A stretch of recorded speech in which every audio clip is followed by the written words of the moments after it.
Bonjour à toi, jeune magicien. Aujourd'hui, on se retrouve pour une présentation de jeu de cartes que j'ai créé.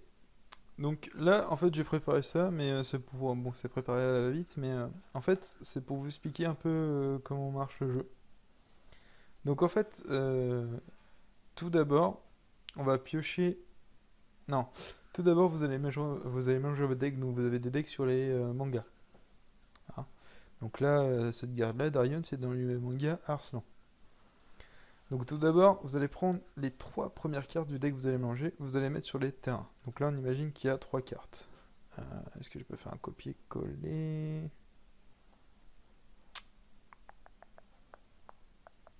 Dupliquer le calque. Ok, hop, hop, et hop, hop. Voilà. Donc là, il y a trois cartes, ici. Et en face, il va y avoir trois cartes. Donc on va chercher notre carte, par exemple lui. Narsus. Hop. Donc là, nous avons Narsus. Il est où? Il est là. Donc là, on a trois cartes. Enfin, on va avoir trois cartes. Comme ceci. En fait, sur le terrain, vous avez trois cartes. Et dans votre main, vous allez piocher 5 cartes. Premier tour de jeu, personne ne peut attaquer parce que les cartes ont le mal d'invocation. Quand les cartes ont le mal d'invocation, euh, elles ne peuvent pas attaquer ce tour-ci. Donc là, on a 5 cartes sur le terrain. 3 cartes sur le terrain. Ensuite, ce qu'on peut faire, c'est invoquer 5 cartes. Donc là, chaque tour, une personne euh, va prendre une carte et la mettre sur le terrain. Donc là, par exemple, il a mis sa quatrième carte. Celle-là ne peut pas attaquer car elle a le mal d'invocation, elle vient de t'invoquer. Par contre, avec ces trois autres, il peut attaquer les cartes en face. Alors, le truc, c'est que là, je me souviens plus ce qui est marqué sur les cartes, mais imaginons, là, il y a 100 d'attaque sur chacun.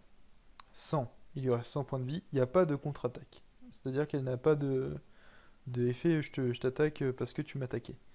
Donc là, il prend 100, il reprend 100, et il prend 100. Donc là, il est 250, il meurt. Elle va dans le cimetière. Par contre, il y a 50 points qui vont être répartis sur le personnage adverse, sur le joueur adverse. Le joueur adverse, il a hop, 250 points de vie. Donc là, comme vous pouvez voir, en fait, il a 250 points de vie, mais il prend des attaques, donc du coup, il perd des cartes et il perd des points de vie.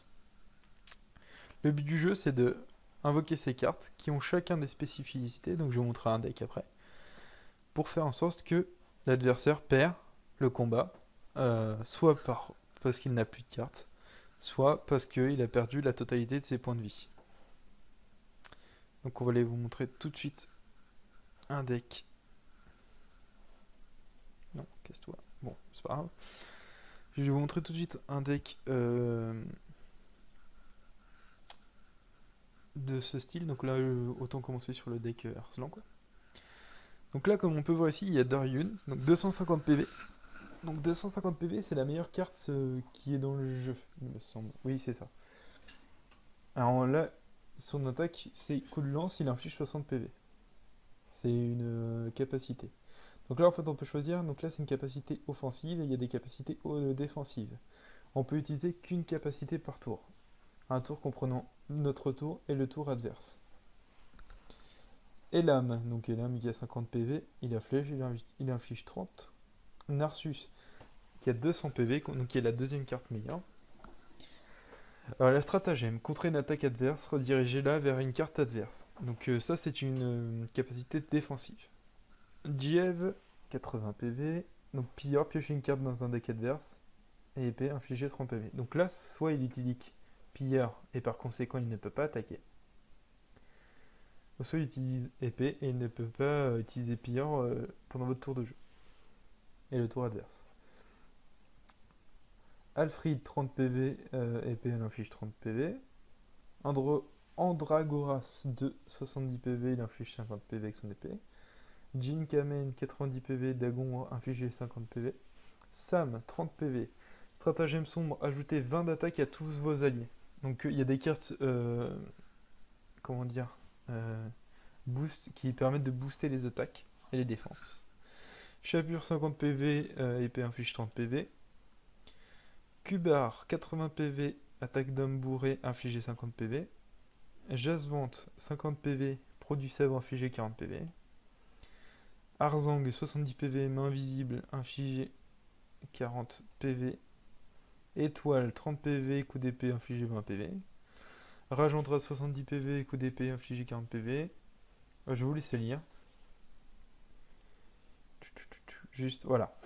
Azrael 30 PV, donc Azrael qui est celui-là, hein. Espion, regardez la main de votre adversaire, qui vous permet de voir la main en fait, ce que votre adversaire pourrait jouer potentiellement.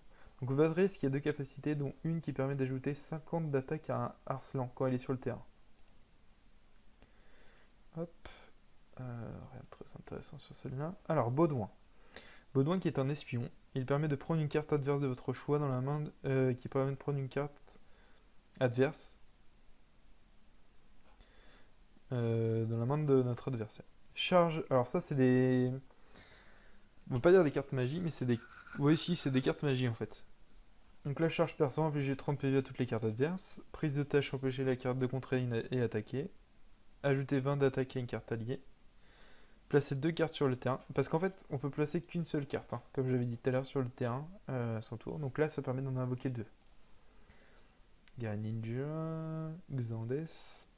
Pause repas. Aucune attaque ne peut être faite pendant 2 tours, ce qui permet de refaire son terrain si on est mal.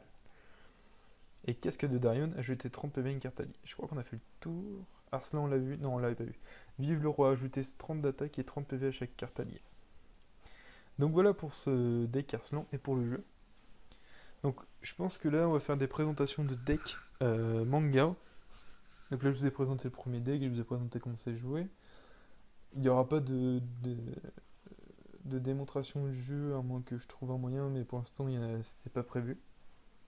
Donc voilà, j'espère que cette vidéo vous a plu. N'hésitez pas à mettre un j'aime, un commentaire sur ce que vous pensez du jeu et éventuellement ce que je pourrais améliorer sur ce jeu là. Et je vous dis à la prochaine vidéo.